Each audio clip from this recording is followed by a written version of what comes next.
Hola muchachos, ¿qué tal?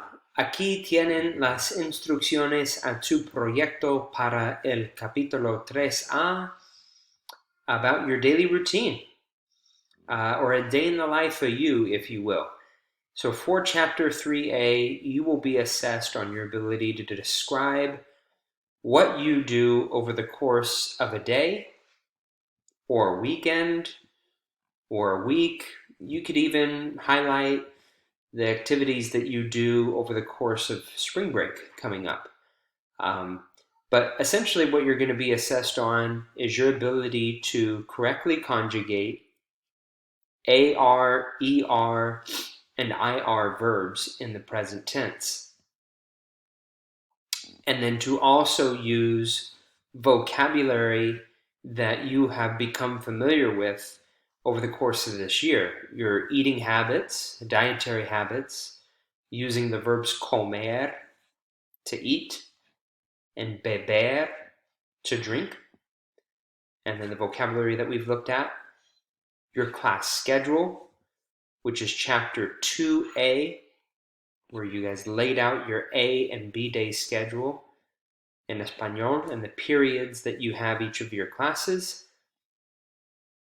And then your extracurricular activities, your hobbies, your interests, that might even take up the majority of your project.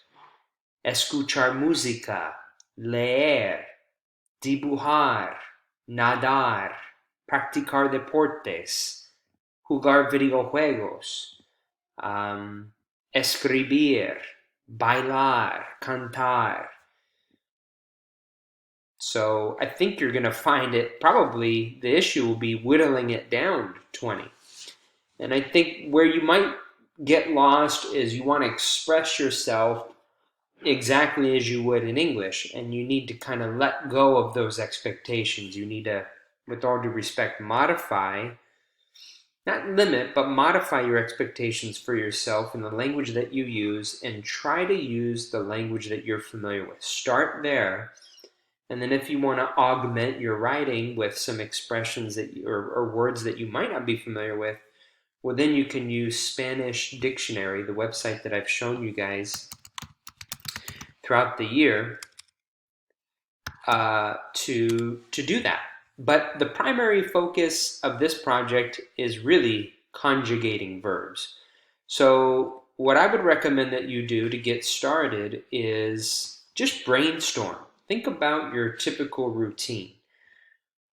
Por la mañana, por la tarde, y por la noche, right? Mañana, tarde, noche. And what are some things that you typically do during those 3 times of day with regard to these types of vocabulary terms? Make a list of those verbs. Just start there. And then the next step would be to use the grammar that you're familiar with of how to conjugate AR verbs, and you can get a refresher of that on page 84, and how to conjugate ER and IR verbs, which we reviewed together last chapter on page 132.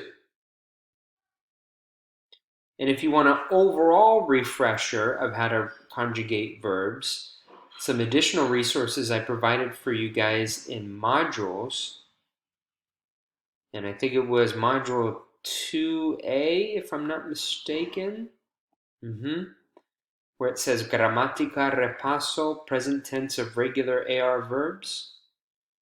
Take a look at that example PowerPoint that we went over together that walks you through the steps of using the 3 essential parts of a verb and the fundamental steps for conjugating verbs.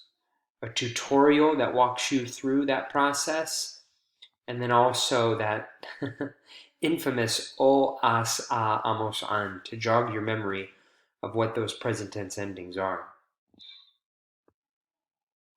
So that's essentially what I'm looking for, everybody, for your project, is your ability to correctly conjugate whatever vocabulary you end up using. If you want to double check and make sure you're conjugating a verb correctly, I would invite you to go to Spanish Dictionary, type in the verb, let's say leer, to read. Maybe you're an avid reader like I am. And there's a little tricky because it has two vowels there back to back. Some people think they got to take it all out, right?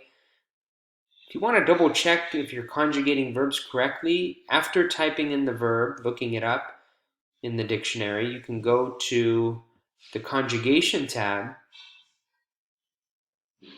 Not only can you practice here, but you can also refer to this conjugation chart. And depending upon the form that you want to use, you can see the corresponding conjugation.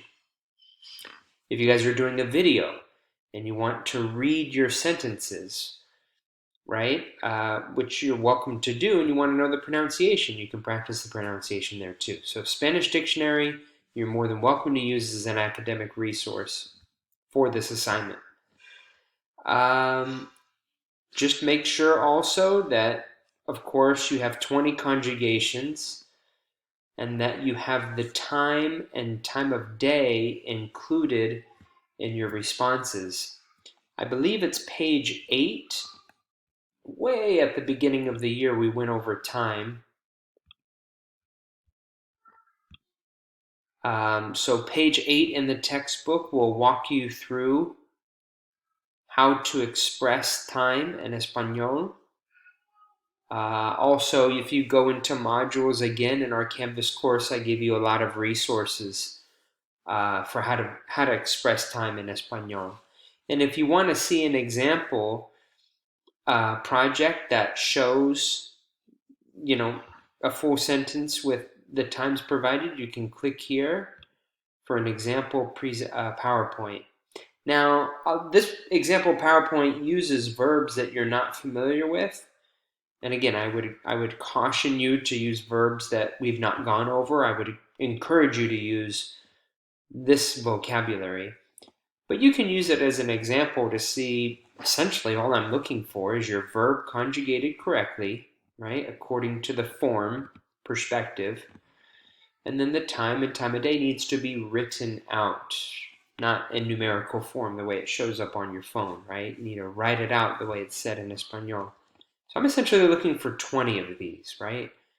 20 full complete sentences just highlighting what you do on a typical day, a weekend, or over the course of a week. So if you're trying to get started, break down your day into those 3 times a day. Mañana, tarde, noche. Underneath each category, see if you can jot down at least 3 or 4 things that you typically do. And then go ahead and put those verbs in a complete sentence, conjugate them, right? And indicate at what time and time of day you do those activities. I'll also upload an example video. For those of you that are doing a video, you can watch that video and hopefully get some creative inspiration. Cameron did an awesome job. And I look forward to those of you that do videos as well. And if you guys need any help, you're watching this video right now, and if you need further clarification, please don't hesitate to ask questions during class and during student tutorial. Have fun with this project. It's meant to be fun. It's not meant to be arduous or mundane. Be creative, enjoy it, and I look forward to your guys' submissions.